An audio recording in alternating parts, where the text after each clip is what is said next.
everybody, so I am finally back to recording some more YouTube videos for you after a crazy 10 months of 2020. So I'm in a makeshift studio, and the sound might not be quite as good. The video quality might not be quite as good, but it's still not quite safe for me to be back working at my videographer's studio. So here we are. But I'm very excited to provide this video for you because for those of you who are teaching art from home to your students via Zoom or Google Hangouts or however you guys are working with your students remotely, this is a really fantastic, cheap, easy, universal, American experience way to create a camera stand for a device like a phone or an iPad.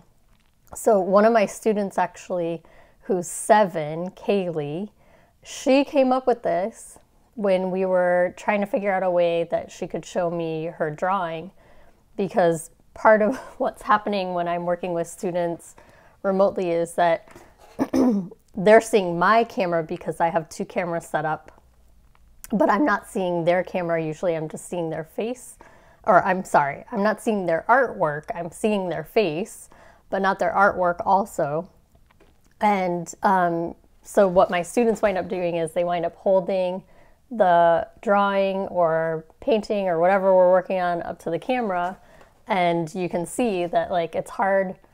I can't see the camera right now. It's behind the paper, and I can't see what you're seeing, so it's really hard to get the artwork held to the right position. I'm sure those of you who are working with art teachers or in art school, or you are an art teacher and you're working with students, you've had the same experience. It's workable, but it's not ideal.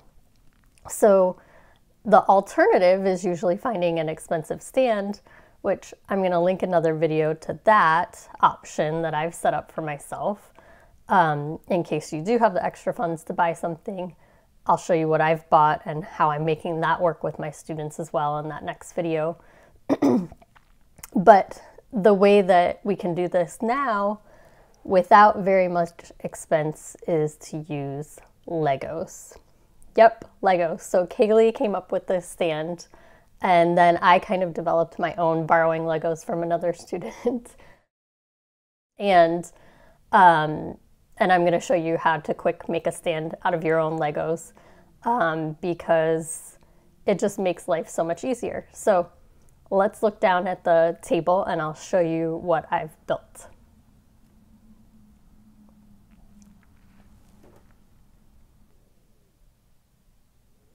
Okay, so these are the 2 stands that I've built. I'm going to show you how the iPad one works. And then I'll show you photos of how the phone stand works. So I built 2 layers here. This flat piece is really too thin. You'll see that it kind of bends a little bit. And so really, if you had 3 or 4 of these as a flat piece, as a base, that would work better. I built up the edges. I've got 2 layers thick so that it's a little bit more stable. And then I've got this sort of like tail fin place where I can either nest the iPad here at an angle like this, or I can move it up a notch and put it there so that my angle is a little bit different. Again, the base is a little bit wobbly, so I would prefer it if I had 3 or 4 of these that could stack together, but the Lego kit that I borrowed from a client didn't have that, so I'm just making do with what I could get, and it works pretty well. The iPhone, or the phone stand, I actually built it so that the phone will lean in like this. I actually can show you with my phone case. So the phone leans in like this, and I built an exit for the cord in case I needed to charge it, because when I'm using Zoom all day long, I oftentimes have to keep my phone charging at the same time because it really zaps the battery. So that way I could have the phone plugged in and the cord coming out this tail space here. So that's how this one is going to work. And I'll show you photos or maybe a video if I can of the way that it looks when it's propped up. So let me show you how the iPad sticks in here. So I can either prop it at the base right here, and then I get a little bit less of an angle, or more of an angle. Or if I want a little bit less of an angle, I can move it to that middle slot. And you can see that that actually shifts it so that it's showing more of this space down below because it's just a little bit leaning over a little bit more versus here where it's a little bit higher. So that's going to give you a broader range of your desk, but it will be a little bit more distorted because of the angle, whereas this is going to give you a narrower field of your desk, but it's a little bit less distorted with the angle. Okay, so let's see this in action. I'm going to take a video or show you a picture from the iPad in this spot.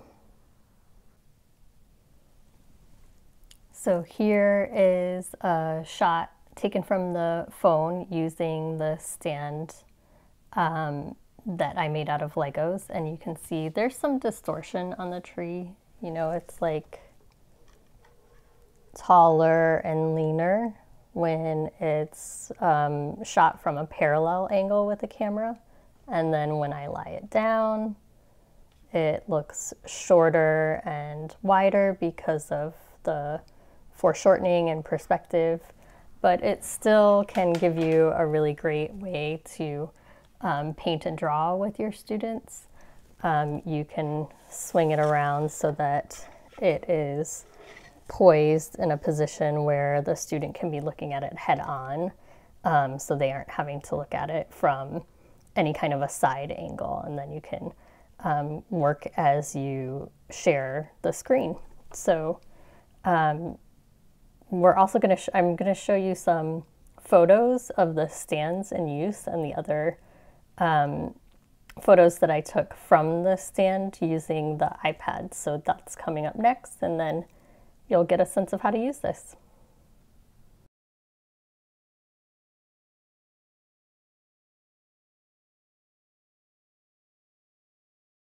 Okay, everybody, so those are the two stands, one for a phone, one for a tablet, both built out of Legos, cheap, easy.